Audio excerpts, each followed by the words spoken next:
कृष्ण जी ने जीवित कर दिया। क्या ये शक्ति तो है इनमें, क्योंकि ये इनको इनके इतिहास में, इनके संस्कार में पहले लिखा था कि ये इतना ही कर सकते हैं, वो उन्होंने कर दिया।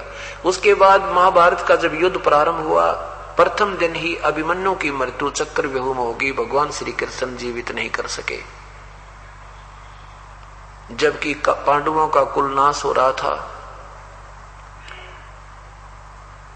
और अभिमन्यु अर्जुन का पुत्र था, भगवान श्री कृष्ण का सगा भांजा था, क्योंकि सुभद्रा भगवान श्री कृष्ण की बहन अर्जुन से ब्याही थी और सुभद्रा का पुत्र था, भगवान श्री कृष्ण का सगा भांजा था। श्री कृष्ण रो रहा था, सुभद्रा रो रही थी, पांचों पांडव मुंदे पड़े थे। श्री कृष्ण नहीं जीवित कर सके, क्योंकि अभिमन्यु का संस्कार इतना ही था, उसका जीवन शेष नहीं था, उसके सांस श्वास बकाया नहीं थे। इसको कोई चेंज नहीं कर सकता, केवल कबीर परमात्मा ही कर सकता है। अब इन बातों से निर्णायक निर्णय होगा, तुलना से ही जो ना कंपैरिजन होता है।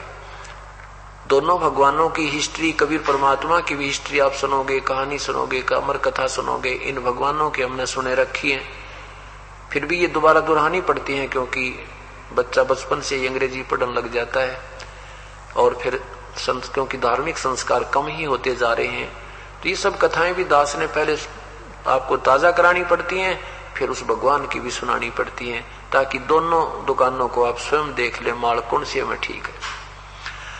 अब जैसे आपने सुना है कि सुदामा जी के तंदुल थोड़े से चावल खा के भगवान श्री कृष्ण ने और सुदामा जी का सुंदर महल बना दिया, गणा धन दे दिया।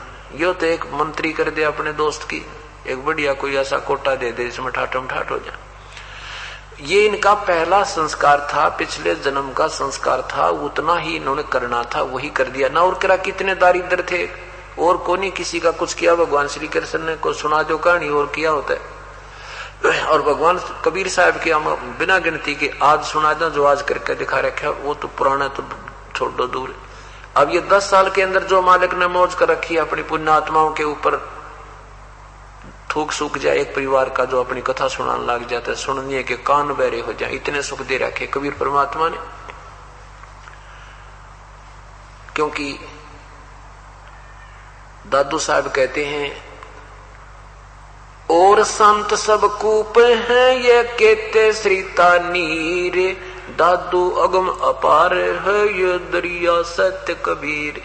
ये ब्रह्मा विष्णु महेश जैसे भी शक्ति रखते हैं, लेकिन कबीर परमात्मा के समान नहीं है। जैसे कई तक कुएं हैं, कुओं से भी काम चला, लेकिन खेती सिंचाई कुओं से नहीं हो सकती, और खेती हो बिना केवल पानी तक काम चला ना, कुएं कुएं तो भी काम ना बना जब दरिया या कोई वर्षा साथ ना होता है। तो कहने का भाव यह है कि ये भी संत हैं, इनमें भी शक्ति है, लेकिन ये पूर्ण लाभदायक नहीं है।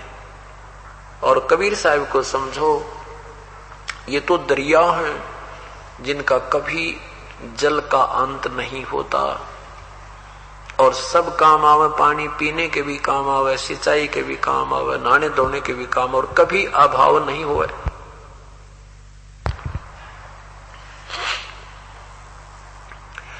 श्री कृष्ण जी ने सुदामा जी का एक महल बना दिया 2 मुट्ठी चावल खा के, बिल्कुल ठीक है, इसमें कोई शक नहीं, ऐसा उन भगवानों ने कर दिया। लेकिन किया कहां से, ये आपको बहुत दिनों में समझ में आएगा। ये कैसे हुआ था, क्यों हुआ था, अगर आज ही आप क्लियर किया जाए तो ये आप असमंजस में पड़ जाओगे और सब झूठी कथा लगेंगी, क्योंकि हमने उन झूठी कथाओं को घना सुन रखा है और हमने सत्य भी फिर असत्य नजर आती है। कारण क्या है कि जैसे नीम के कीड़े ने